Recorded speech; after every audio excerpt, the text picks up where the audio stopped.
Welcome, everyone. Welcome. Thank you for being here. Welcome to the 24th conversation on Buddha nature. Thank you for taking time on this Saturday morning to join us. This series of online interviews with Buddhist practitioners, scholars, and thinkers on the topic of Buddha nature is hosted by Sūtra Foundation in association with the educational resource website buddhanature.org. Please feel free to send questions and comments with the Q&A function on Zoom, or if you're joining us on Facebook Live, use the comments during the discussion and we'll have a time set aside for questions with the speakers at the end. For this event, our regular host, Lopan Dr. Karma Punso, will speak with Master Translator Peter Allen Roberts. Peter was born in Wales and lives in Hollywood, California. He earned a BA in Sanskrit and Pali and a DPhil in Tibetan Studies from Oxford University. For more than 30 years, he has been working as an interpreter for lamas and a translator of Tibetan texts. He specializes in the literature of the Kagyu and Nyingma traditions with a focus on tantric practices, and he is the author of the biographies of Rechungpa and Mahamudra and Related Instructions, along with many other translations, especially for the 84,000 Project. So without further ado, please welcome Peter Allen Roberts joining us from Hollywood, California, and Karma Punso joining us from Bhutan.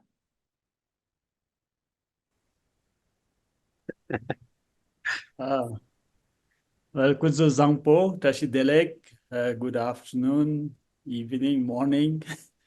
What a great pleasure to see my good old friend Peter after what 25 years or so.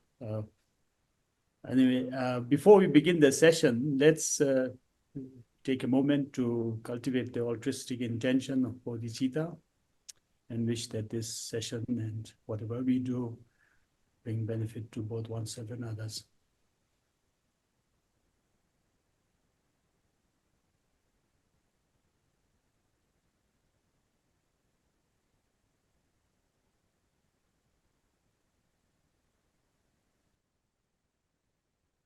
Thank you. So, Peter, Hi. we met in Hello. 1997 and of course spent 5 years of really intimate time in Oxford, and then we went our own ways and you're now in Hollywood. How is it there? It's fine. It's good. Very interesting. Yeah. And like I was saying, this is the old Theosophist Center. You can see the back of the Rosy Cross Temple there, and there's a shrine building over there from. And they were instrumental in a factor in introducing Buddhism to the West. So this was built by the Theosophists, but they moved out in the 20s. And now people like me are living there. Wonderful. Yeah, well, welcome to the Buddha Nature Conversations. We have started this in 2020, hoping to provide a forum for people to exchange ideas, insights on both theory and practice regarding Buddha nature, and also other relevant topics. And I know you have been into this kind of area for decades. Even when we were together at Oxford, you were often away interpreting for Tibetan lamas. So the first question I want to ask you is, how did you, coming from Wales, get into Tibetan Buddhism and into this business of translation? I know a bit, but our audience would benefit from your spiritual journey. And we've got an hour, is it? Anyway, yes. Well, I always say it starts with the Beatles, really. You know, that I bought my Sgt. Pepper, and then they went to India, and I thought, meditation, what could be more important than the mind? You know, even as a child, I remember kind of in bed at night trying to find myself, the self, and not being able to find it. And so I bought my Maharishi Mahesh book, and then a friend of mine had bought a book of mythology, and I saw in it that the Buddha meditated. So then I got some books on Buddhism, first Theravada and then Zen. And so I was a self-proclaimed Buddhist in Wales, you know, I was about 15, which was a bit isolated. And then I went to some Zen things and maybe it was a bit too rigid and regimented for me, and kept up my meditation. And then I found there was a Tibetan Buddhist group in Manchester, and that's when I realized that Tibetan Buddhists meditated. I thought it was just ritual, and then I ended up in that group, and then went to visit Samueling, and ended up staying there. And and I wanted to know what I was chanting, so I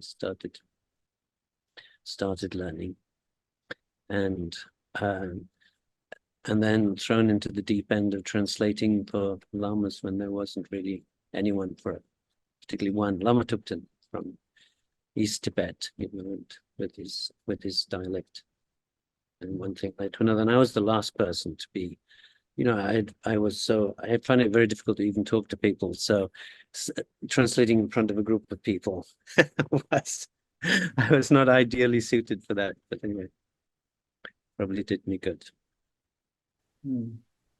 And you have been doing translations for so many years now. Yeah. When we were together in Oxford, you were doing your thesis on Rechungpa, and you published that as Biographies of Rechungpa, which Marcus shared earlier. Can you share a bit about Rechungpa, especially with regard to Buddha nature? Because we know the other very important disciple of Milarepa, Gampopa, we know what he has written on Buddha nature, in fact, even claiming that the Ratnagotra Vibhaga, the Uttara Tantra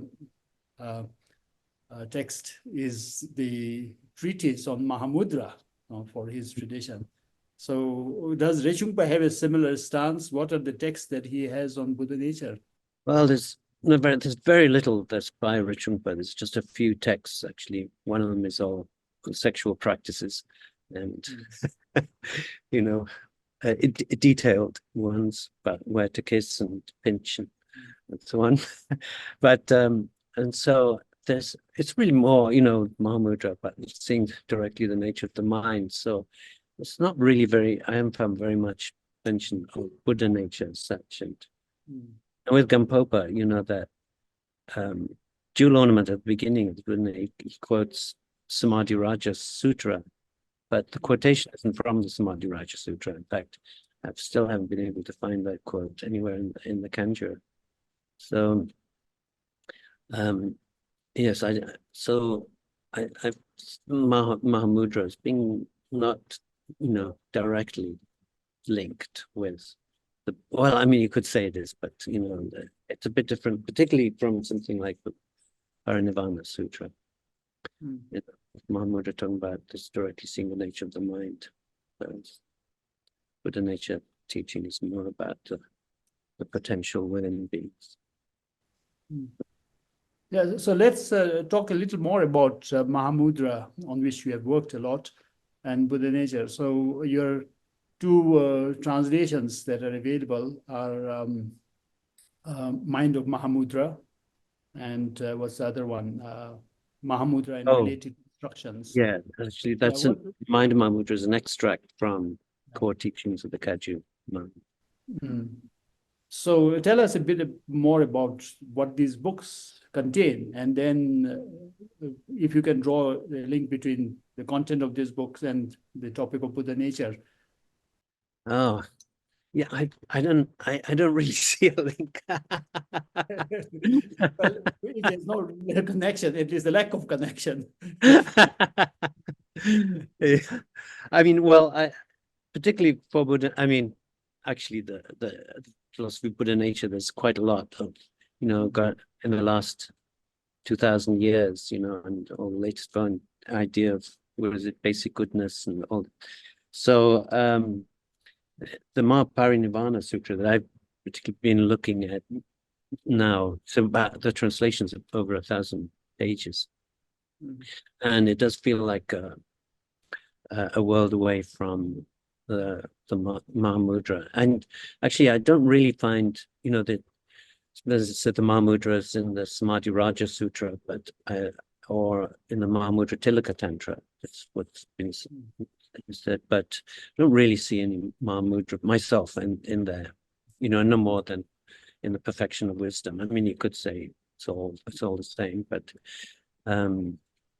because I think it's mainly the king of samadhis, but the samadhi that doesn't even really mean meditation.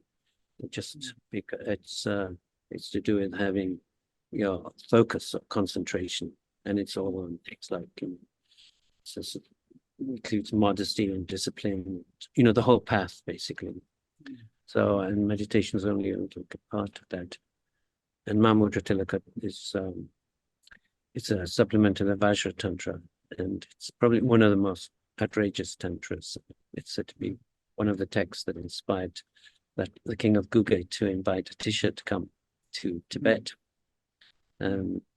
So yes, there's some quite remarkable things in there, like how to get a skull bowl from a living person and things like that. So the Mahamudra topic feels much more, something that's less philosophical, more straightforward, and directly looking at the mind itself. But Buddha nature is more like a philosophy.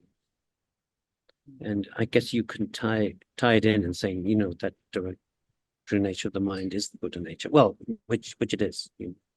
So, like in the sutra, was it the lines raw? I think that's one of the earlier mentions. Probably it just says there's the dharmakāya, and the obscure dharmakāya is tathāgata Buddha nature. But one of the interesting topics probably is Buddha nature, which I know is the name of the series, but is that an accurate translation?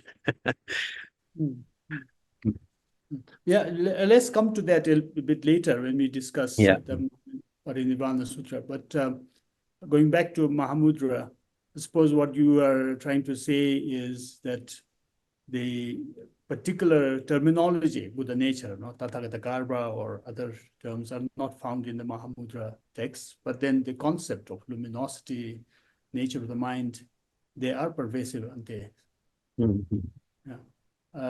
So the two Mahamudra books, one just an extract, the other you said, they deal more with Tibetan Mahamudra teachings than Indian sources. Yeah. So do they do these Mahamudra texts rely heavily on Indian Buddha nature sutras at all? No, not really. No, I don't think so. No. It's more, the Mahamudra is mainly more in the Tenjo, really, from Maitrapa, Tilopa, Naropa, and it's not in the feeling I got anyway. Yeah, it's not about philosophy so much, philosophy and concepts. It's more direct and practical, and probably even more so than simpler. A kind of simplicity. Then among the works that you are doing for 84,000, you have currently you're working on Mahāparinirvāṇa, but did you also translate other sutras related to Buddha nature before this?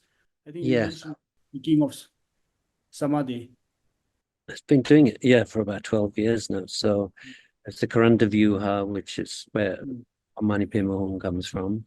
Yeah. There's the White Lotus of Compassion, which is basically the backstory of Amitabha, Lakshmana, Manjushri, back when they were all princes of a king who would become Amitabha. Well, and it's that sutra is mainly about the preeminence of Shakyamuni Buddha, because he's the only one who chose to be Buddha during that dark age. And then there's the 10 Bhumi Sutra, and there's the Gandavyuha, from the Avasaka, and the 3 Golden Light Sutras, and the Lotus Sutra, the well-known Lotus Sutra. And what else is there? Yeah, I think I've probably forgotten something, but anyway. And then the Mahāparinirvāṇa is in the last few years. So yeah, many sutras. I'd like to come back to asking about other sutras as well, but let's delve into Mahāparinirvāṇasūtra, which we want to discuss today. especially because it brings up Buddha nature in a big way. So how would you rank Mahāparinirvāṇasūtra in terms of these sutras in expounding the concept of Buddha nature? I think some academics claim it's the first sutra to do so. Maybe I'm looking at it in a more, I mean, there's really good work being done on that. There's Michael Radich in Europe and Stephen Hodge and Mark Blum in Blum and in Berkeley. He's been working for 10 years on translating it from the Chinese. He's got one volume out. He's hoping to have a second volume out soon. And but looking at it in a more, simple way, simple, direct, like a tunnel vision, without trying to look at general philosophy. I thought, maybe the Tathāgatagarbha Sutra is after, but looking at them, it could easily be the other way, just reading them like two books. And the Tathāgatagarbha Sutra is quite small, and it has all those examples that you find in the Uttara Tantra, the poor woman and the Chakravartin in her womb and treasure buried under a house and all those things. And interesting that also it has that in the Tathāgatagarbha Sutra, it uses it like a Bahuvrihi compound, which is like a descriptive compound. So beings are Tathāgatagarbha in that meaning they have the essence of the Tathagata in them. And so but the Mahāparinirvāṇasūtra is, it's very long and it really emphasizes permanence, self, bliss, and purity. So, yeah. I was also quite surprised to find in the Mahāparinirvāṇasūtra reference to Tathāgatagarbha Sutra. So yes, that made me think about the sequence of these two. Of course, it's possible you have many versions of Mahāparinirvāṇasūtra. The earliest version may be earlier than the Tathāgatagarbha Sutra, and the version we have maybe later. But then there is a reference, right? So yes, I know I saw Michael Raj said maybe it was.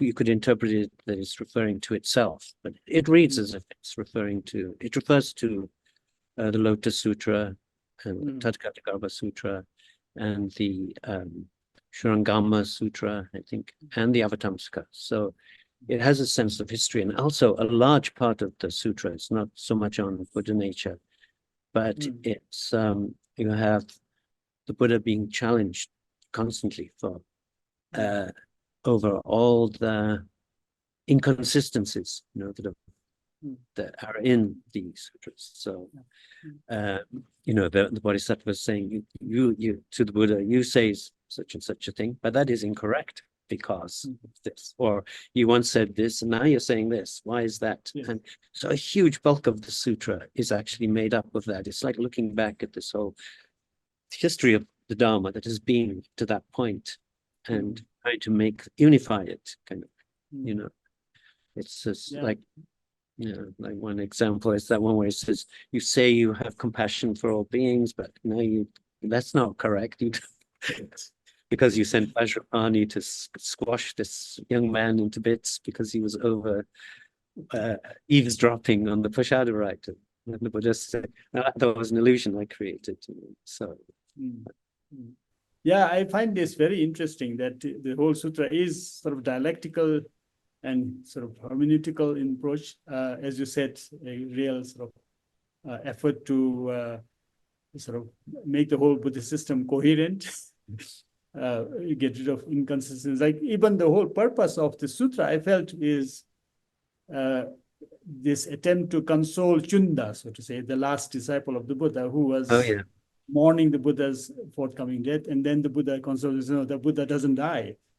Buddha nature is permanent. That's the whole point. Yes. He says, there's the whole thing about the Ichantikas, which these people who cannot achieve Buddhahood while they're an Ichantika, or they're bound to go to hell. They're inevitably going there.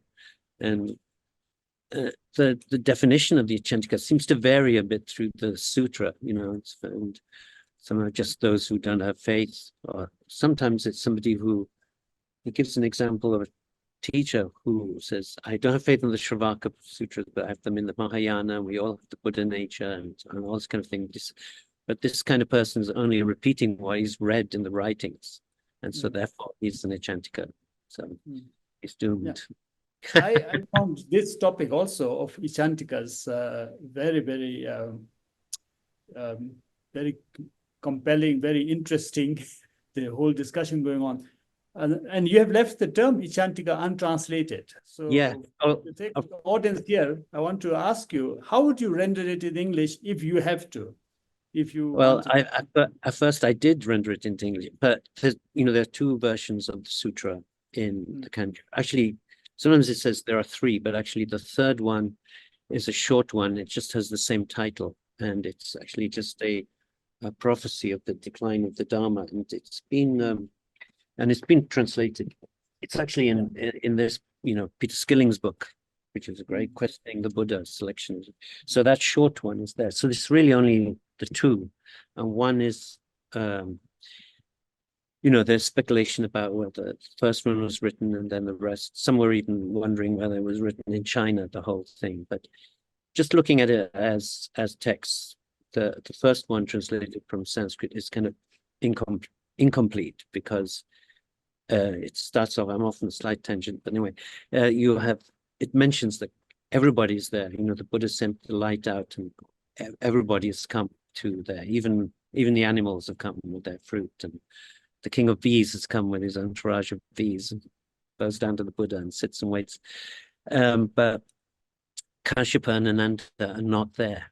And the explanation for why they're not there is not until the end of the, you know, the long version of the sutra. So that's not explained in the one that's the shorter one, and which is number 120, I think. And the very long one, which is 2 volumes, has that explanation at the end. What was the question? I've forgotten. Yeah, now let me come back to the question later, but this is a clarification I think that's useful for our audience. So when you look at the Tibetan Kanjur, you find 3 texts under the name of Mahāparinirvāṇasūtra. Yeah. And they're right next to each other, yeah. One, as you mentioned, is a short one, which doesn't really talk about Mahayana concept or Buddha nature. It was translated by Kamal Gupta and Njin Zangpo, right? And then you have the second one, which is longer, talking about Buddha nature, but translated from Sanskrit. And then the third one, which is the long one, which you are translating, I suppose, translated. I've done both, Chinese? yeah. From Chinese, yes, gone via Chinese. And, but there are like Chinese phonetics of certain Sanskrit terms, so it obviously comes from the Sanskrit, but it's so long, it's not very well. Has anybody worked on the version from Sanskrit, the shorter version of Mahāparinirvāṇa Sūtra? I know, because it's the same basically as the first part of the one that's so I know, so both Mark Blum and Yamamoto translated, well, Yamamoto translated the whole thing from Chinese, and which is the thing.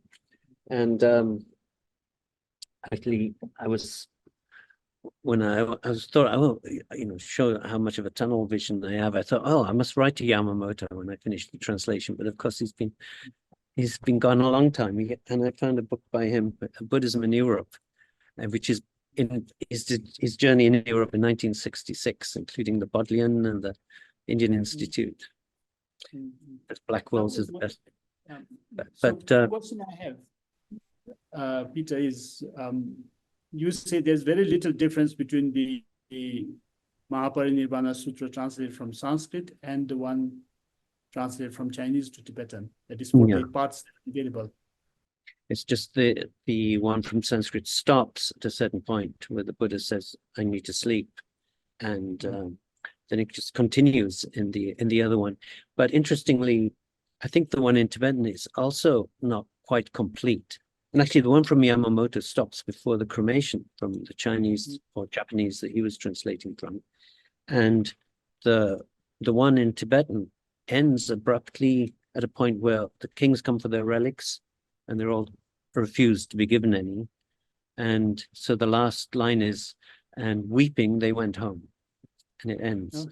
And we have a Chinese consultant for our group, Linglong Chen.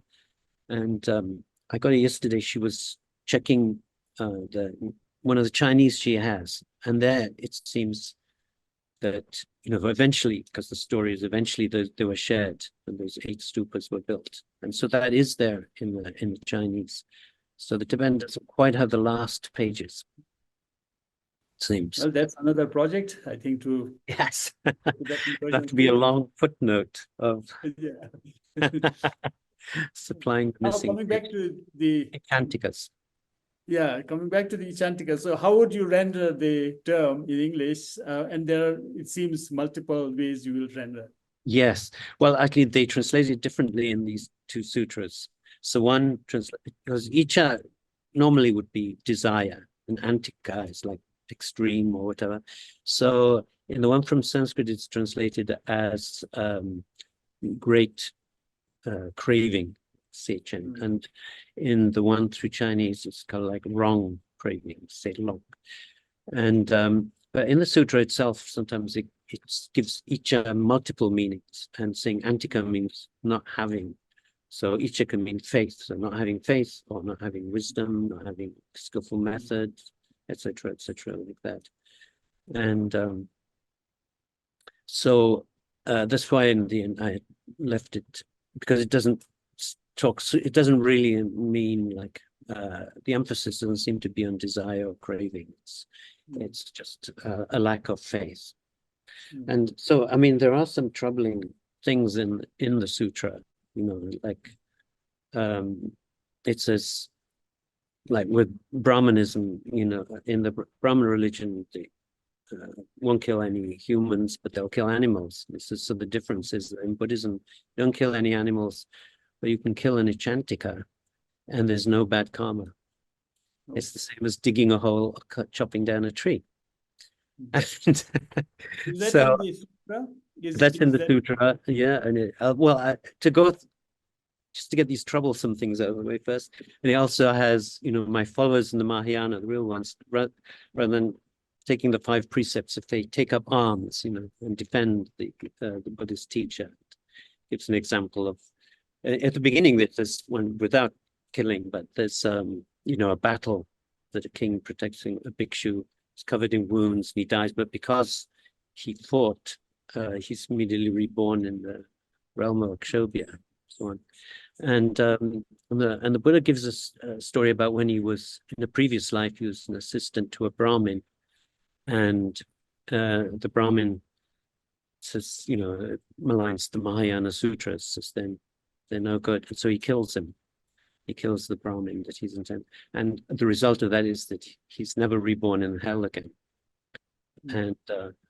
And one of the challenges to him from the Bodhisattva is as a king in the past life, he killed all these Brahmins, thousands of them, and so that means you can't be compassionate. But he says, no, well, by killing them, because they were Achantikas, so killed them, so they went straight to hell. But in hell, they could remember why they'd been killed, so that they got faith when they were in hell, and then were able to go to the pure realm, so whatever.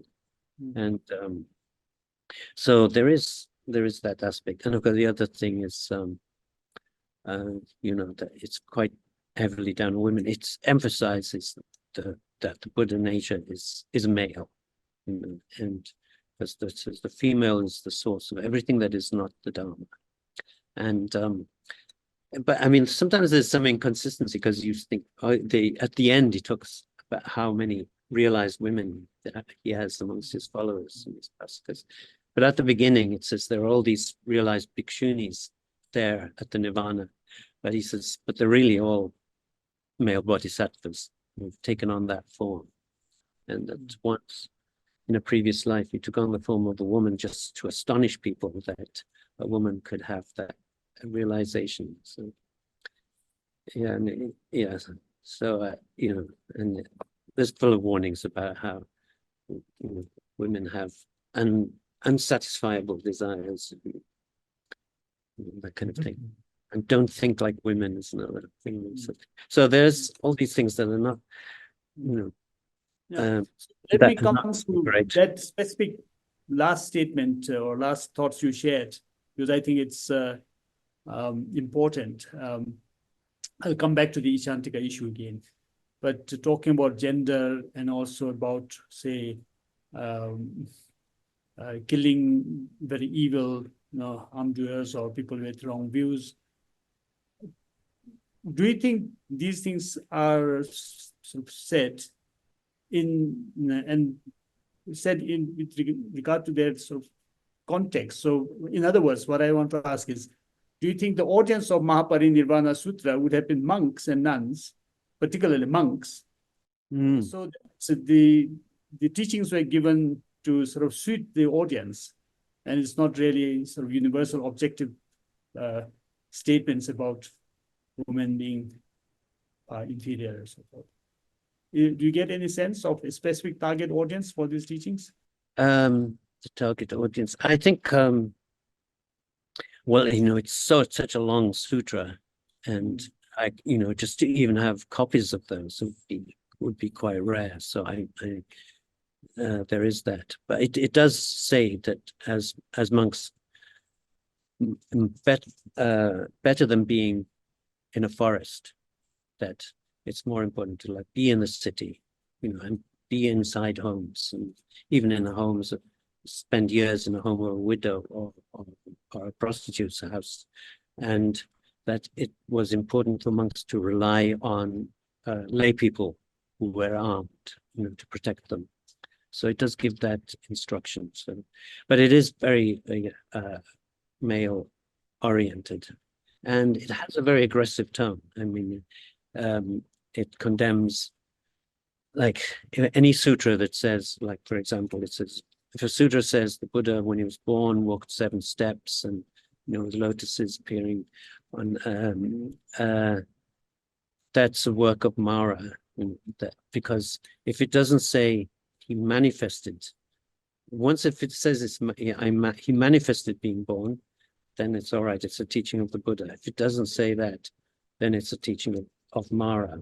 And those Vinaya and sutras that say that, and those who follow it are followers of Mara. So, and it has a lot of militaristic analogies that it uses. So, and I think it seems to soften towards after that initial. There were parts from Sanskrit. It did feel like there was a change of tone afterwards. That kind of, but quite harsh. Like as an analogy, it gives for one is asking why do you, if a monk breaks his vow, why, if you're compassionate, do you then expel them if they've broken their root vows? And he gives the analogy of a king. He gave his princes to a teacher, 4 or 5 teachers, and says, so when you teach them, to punish them, and if you end up killing them all except one, but one learns, then I promise not to hold a grudge. And that's what happens. And the king keeps his promise. And the Buddha asks, well, who has the bad karma of killing? Is it the teacher or the king? And the answer is there is no bad karma, because that's how you educate people. And so that's why he has to punish, monks by expulsion or suspension and so on. They break their vows. So, the basic thing is fine, but the analogies are sometimes quite shocking. Okay. I can sense how maybe this sutra is also being a little sort of reactionary to the conservative Vinaya-based early Buddhism, where there are a lot of clear-cut do's and don'ts, where you're in denial of a lot of things, where ethics is very sort of watertight, black and white. And here is Mahayana ethics, where you can bring a little bit of violence as long as it's out of compassion. Well, I don't know if the monks are supposed to be, they think the lay people can do that. In fact, when King Ajatashatru comes, he's full of remorse because he's killed his father. The Buddha gives a long explanation that he shouldn't.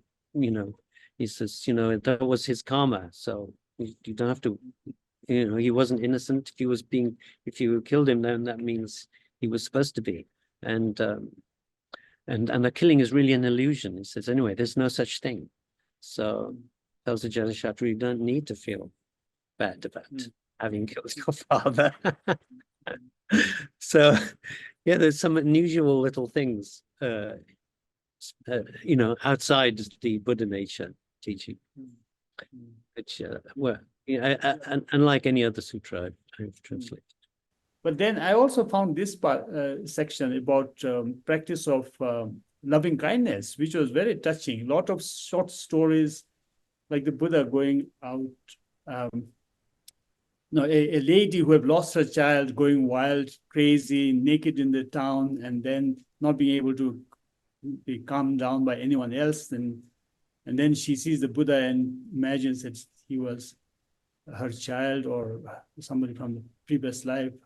So hugs him, kisses him, and she sort of regains her sobriety. And Buddha says this is because of the power of his loving kindness.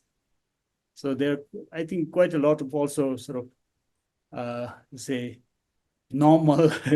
Yes, yes. Practice of And the kindness. woman who wound up leave her child and drowns rather than abandoning the child and then is reborn in heaven. So yes, I mean there are these bits that stick out from how unusual they are.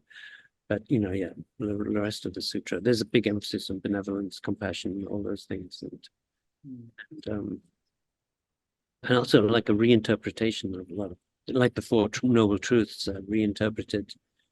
In saying the truth of suffering is not about suffering. That's the Shravaka idea. That's just the suffering of animals, and the real suffering is not knowing the Buddha nature. Yeah, so let's come back to that. I think Ichantika, you shared earlier a more elaborate rendering based on the sutra, which seemed to present also multiple understanding. I think in the Tibetan, we have two terms. One is a direct translation, it seems, Döchempo. Ishigningpo, yeah. Great Döchempo, one of great desire, and the other is Lokset. Oh yeah, for the Ichantikas. Oh yeah. Yes, yeah. And then one of the things that I want to ask you is, so there is a debate among scholars whether these Ichantikas, who are in Tibetan, I think, described in a very simple term as those whose roots of virtue has been cut or destroyed, Getsachepa, those who have lost the basic root of goodness. And in Gampopa, I think it's the Rikche, the family that is cut off from the Buddha family. Yeah. So the debate among scholars is whether this means that Ichantikas don't have Buddha nature at all, or they haven't sort of brought out any aspect of Buddha nature. In the sutra, do you find any position leaning towards either of these? There's one sentence which actually says, they don't have, as if they seems to say they don't have the Buddha nature. But also at the same time, it says everyone has Buddha nature. And then there's discussion, can they ever achieve Buddhahood? And again, it's like at one point it says, even if they confess or feel remorse, no, it doesn't do any good. But they can stop being Ichantikas basically, and then they can achieve Buddhahood. But while they are Ichantikas, even if they feel remorse or confession or whatever, and it's like somebody who had a mango, liked it, and then broke open the seed, just thinking it might be nice inside, and then thinks, and then plants the broken seed, no matter how much it tends, it will grow. And the Ichantikas are like that. So, but it doesn't mean forever. They can all change. Yeah. I think in one section of the sutra, it is clear that Buddha nature is permanent and everybody has it. The Ichantikas have just not got the conviction to bring it out. Yes, but it just uses that expression at one point. They don't have the Buddha. I guess it's saying as if they don't have the Buddha nature, maybe, but it says. And the one that's translated from the Chinese that uses the term Sonjichi Rongshin, Buddha nature. That's the normally in Tibetan it's Dishig Ningpo, Tathagata Garba, Tathagata essence. Because in Sanskrit, Garba can have many different meanings. Yeah, that's one thing I wanted to ask you, because in the Tibetan translation from the Chinese, you find both the terms, Sangyegi Rangshin, which I think is directly rendered as Buddha nature, and then you have got Tathagata Garba, or Deshinshik Piningpo.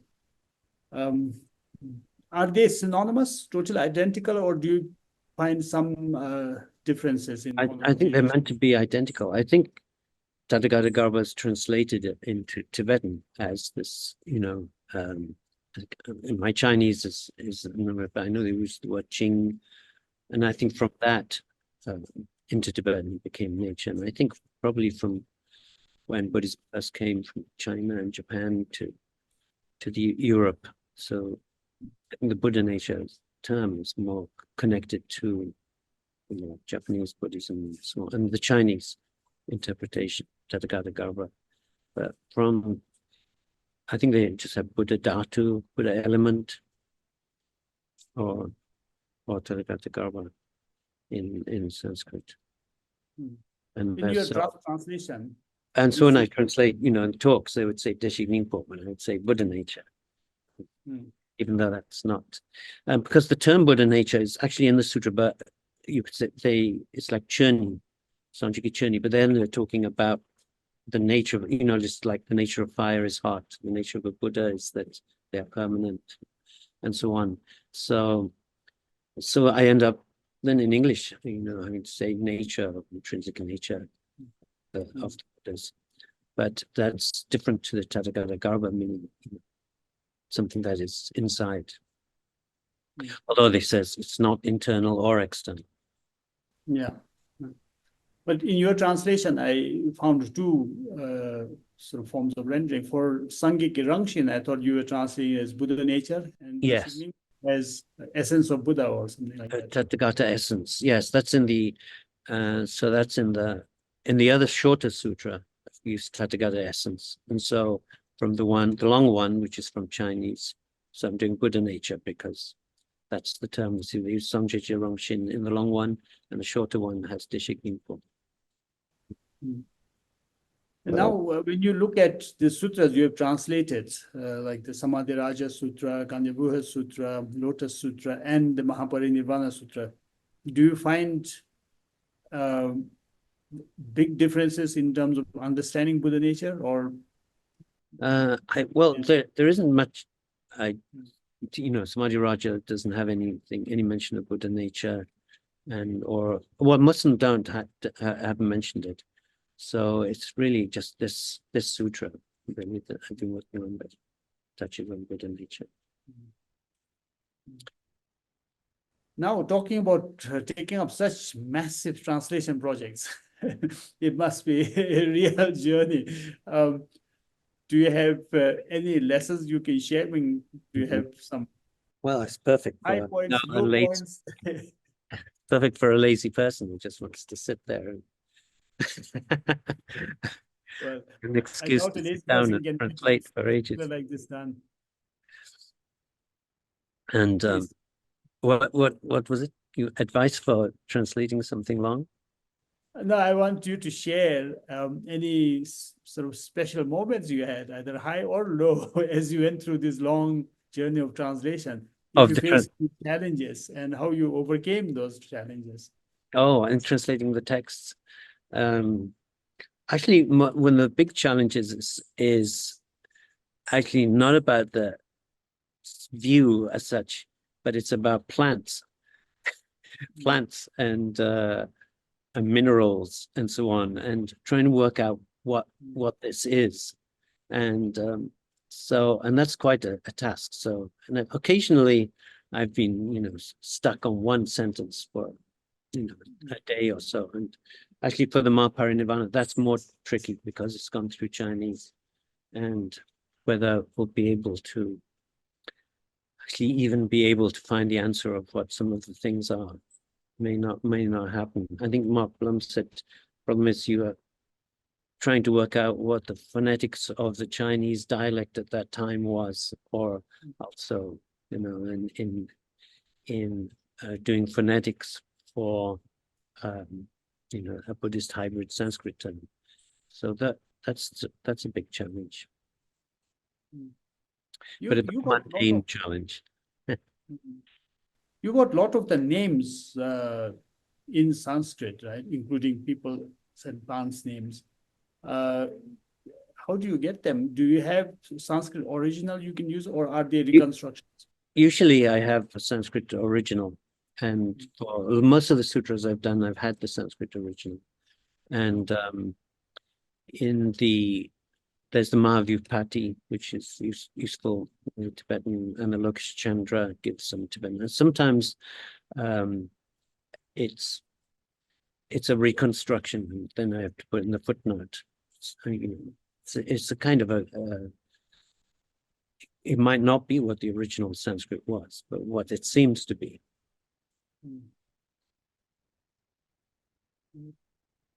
But I think we will stop here now and see if there are questions from the audience. Yeah, I think I've done enough damage. Oh my gosh. Yes, so please put questions in the Q&A function, or on if you're on Facebook, send them over. There's one question right now to start us off, that is, do the demon overseers in the hell realms have Buddha nature?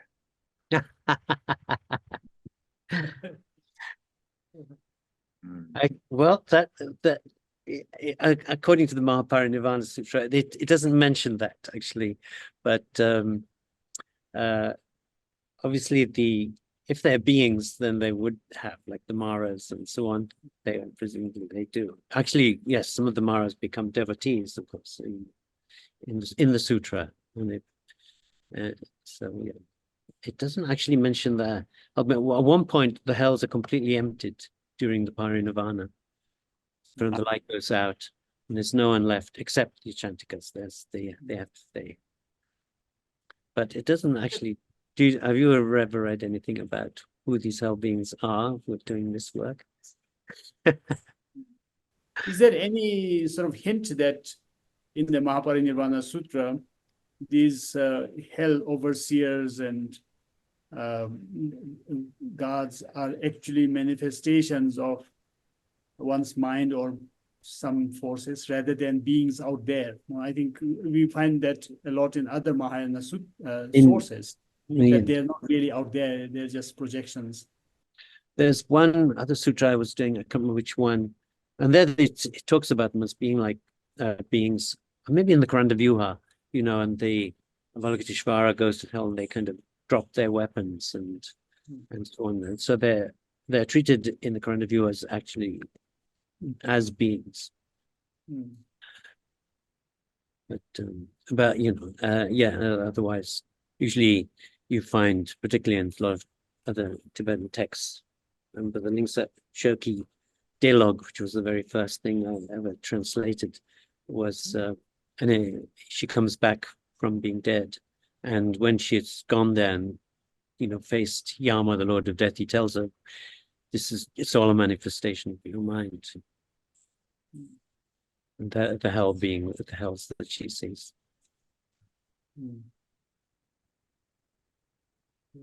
But if they are beings, then I would think, yeah, they have the Buddha nature. If they're just doing their job. Any other questions from audience on Facebook? I'm waiting, but at the moment there's no questions coming up. Here comes one. I think I bored away all the audience. What would you say are the textual origins of Shentong? Yes, I would say from this Mahāparinirvāṇasūtra is very important for Shentong. As it emphasizes this the self, and the self, as I said, the self is Buddhahood. And there's the mundane self, which is that of the world, and then there's the supramundane self, which is Buddhahood. And So it turns there's impurity, suffering, impermanence, and no self, which was the general Buddhist teaching. That's the mundane level. So it's Buddhahood, the Buddha nature, and Buddhas that permanence, purity, self, and bliss. Yeah, I think that's a very important part of the sutra's teachings, isn't it? Yes, that Buddha it's nature is- pretty much all the way through. It emphasizes this permanence and changelessness, and it says, I don't breathe, I don't urinate or defecate, I don't eat food.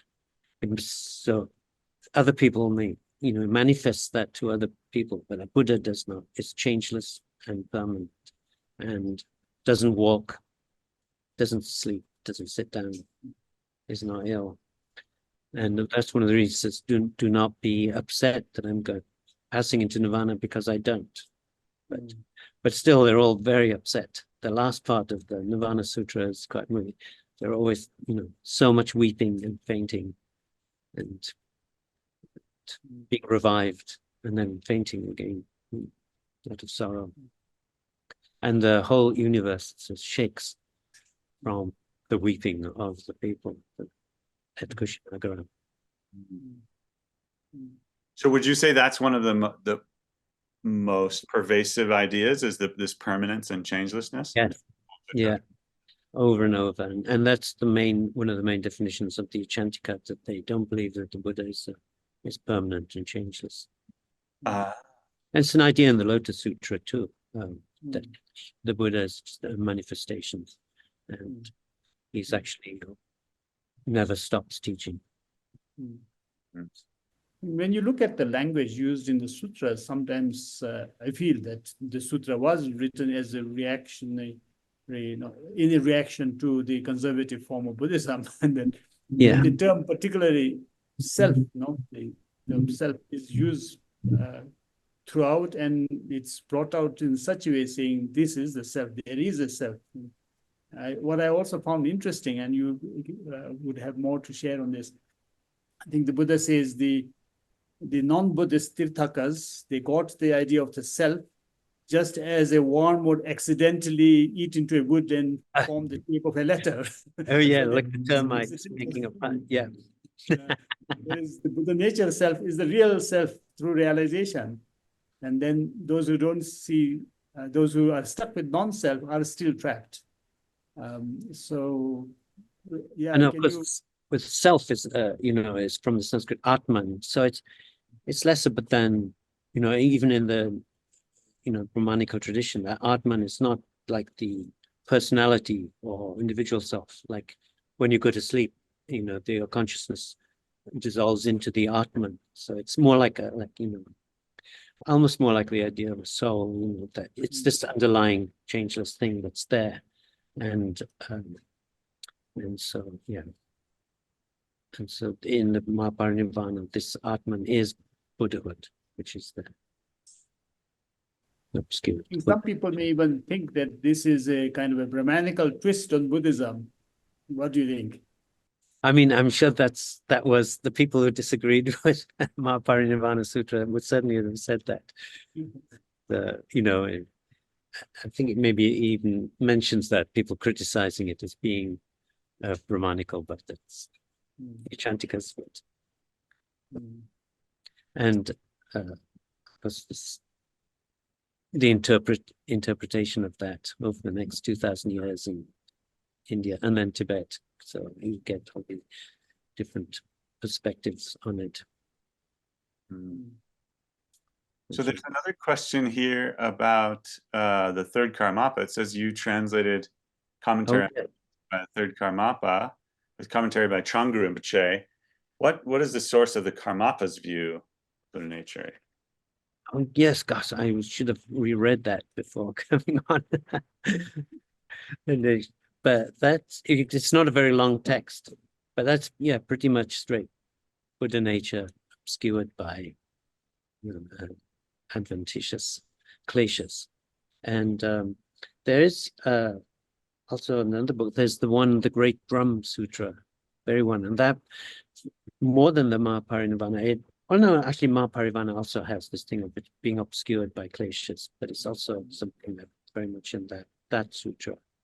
And, so yeah, it all comes back to these Tathagata Garbha sutras. Mm-hmm.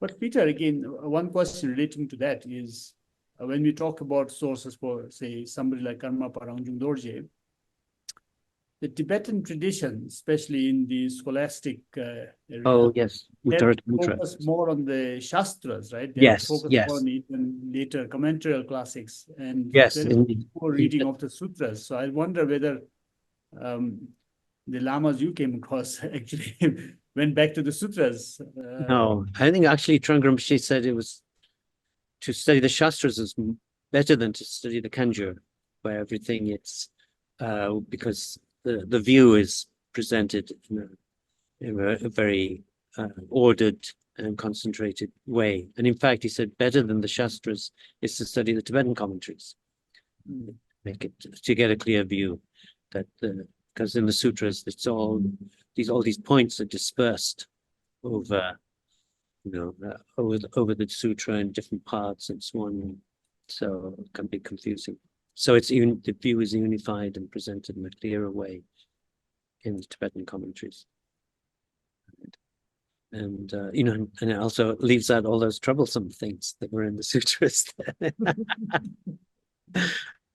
You don't generally see in a Tibetan Shastra that Buddha nature is male.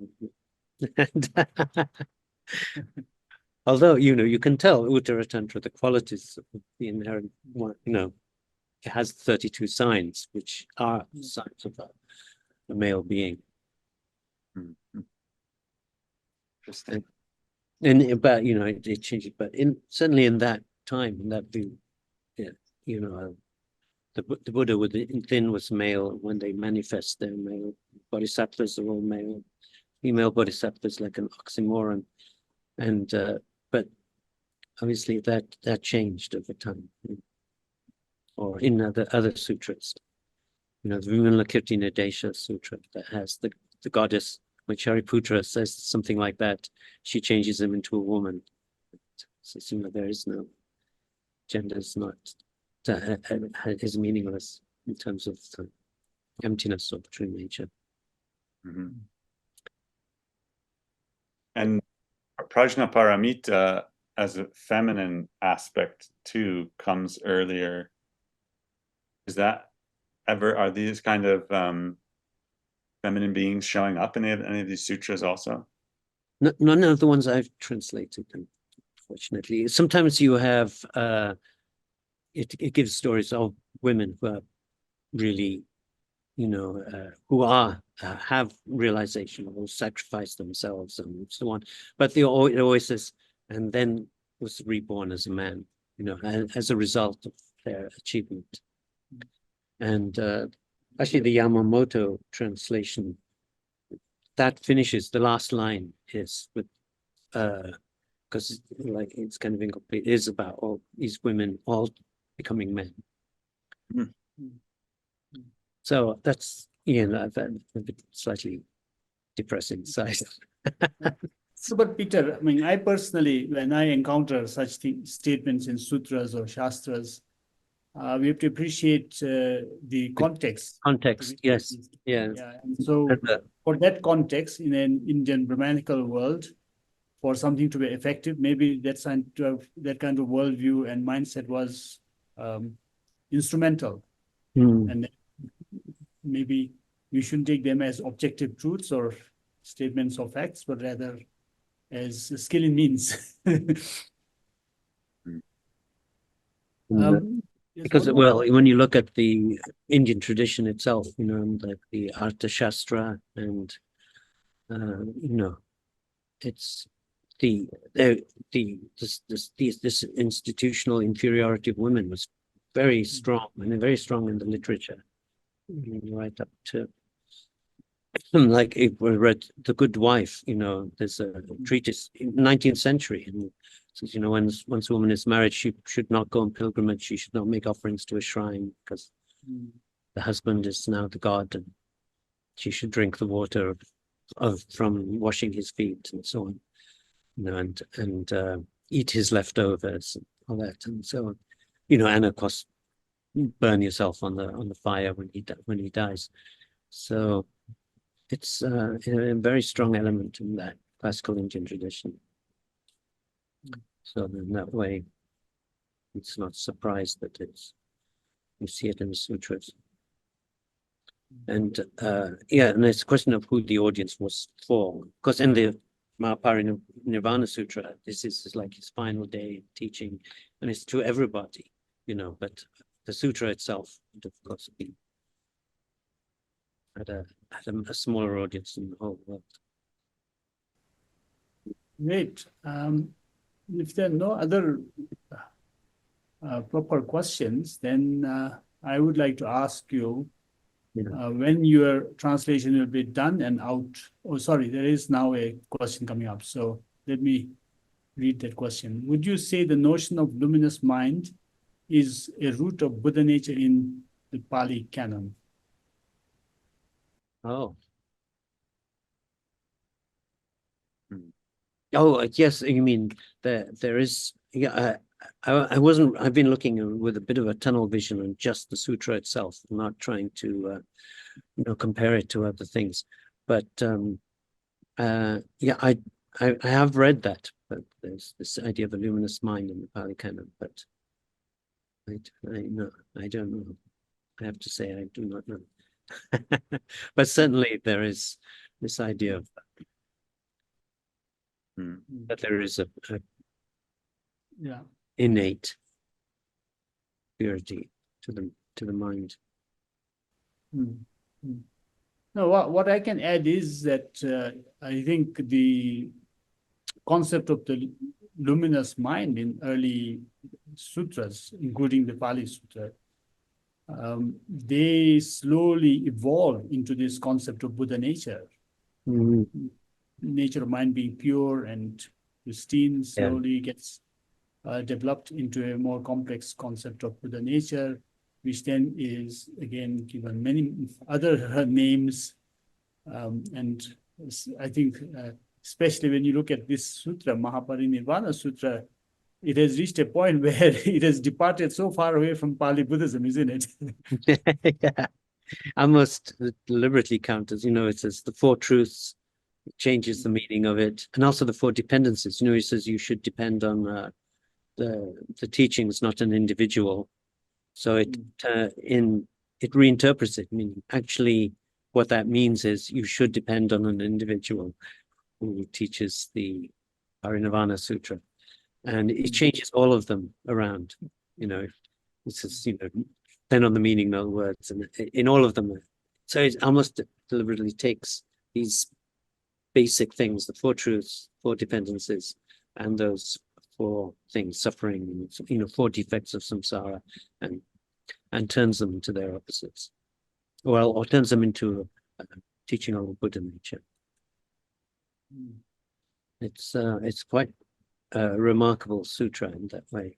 It is very distinctive and very different to any of the other sutras I've read, and also there's a different feel to all the sutras when you read them, particularly in the Sanskrit. And this one is quite very strong, very strident, in its analogies, and you should be like a warrior. It says, you should be completely dedicated. Like if you're in battle, you run straight towards the blades of the enemy, and they will then scatter. You should be like that in terms of your practice, not feel intimidated by maras or any difficulty. Just go headlong. It has that quality quite often through that, as you probably noticed. So it's a very different experience translating this. Wonderful. So being a warrior and going headlong, when will this be done, and when can we expect the book to be out? I think I'm the coward that they describe in the sutra. So, well, the first draft is finished and we have to go through, a lot of checking, and all the discrepancies I've noticed with translations from the Chinese, and Chinese consultant will get us to go look at the Chinese, put that input in, and then it goes into the editorial board, and sometimes that can take a long time. The White Lotus of Compassion Sutra, after I submitted it, was 10 years before it came online. And but some others have been much quicker. But this is quite a challenge for the editors, So it's 1,000 pages long. So I don't know whether I will see it in my lifetime. Because the 100-year project, the 84,000, and they estimated 25 years for the Kanjur. We're about 12 years in, 14 years in. Wow. So it'll be another 10 years. So I could be in my 80s when this goes online. And then by then it probably needs retranslating. Wonderful. Well, if there are no other questions, I think we will end the session. Well, and my apologies for my lack of everything. Oh, it's wonderful to see you. Thank you. Wonderful session. It was a wonderful session. Well, good to see you. We look forward to the translation, and I think the translation will be wonderful. I've been looking at reading the draft. Very readable and full of fantastic stories, as you said. Yeah. Striking statements. So it'll be wonderful. It sounds a lot better than I've made it sound. I'm the worst person to advertise anything. So let's look at all the bad things first. But don't go for that. Okay, well, thank you very, very much, Peter. Nice thank you for you and chat with you. I don't think we have had a proper chat for a long time now. Yeah. And yes, thanks everyone who has joined us. There's still 34 with us. There were many more earlier. Thank you, Marcus. So have a good day, good night. Thank you all so much. Have a wonderful day.